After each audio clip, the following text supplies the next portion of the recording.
Hey there! Today we have a problem that many programmers may encounter while working with C++ code.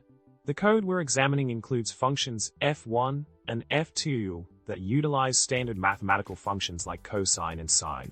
When this code is compiled into assembly language, we notice an interesting optimization in the f2 function, where the compiler replaces calls to cosine and sine with a single call to Sincos.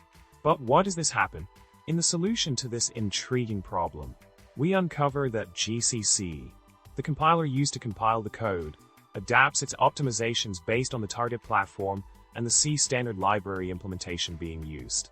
By specifying target triples and compiler switches, GCC determines whether the target platform supports specific functions like Sincos.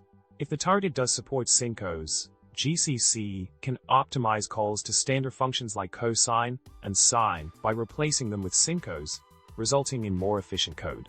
The ability of GCC to optimize code by leveraging platform-specific features like Sincos showcases the power of modern compilers in enhancing program performance. So, next time you're writing C++ code, keep in mind the optimizations that compilers can apply, leading to more efficient and streamlined code. And who knows, you might just discover some hidden gems in the world of programming. Remember to like, subscribe, and comment below with your favorite programming joke. Happy coding!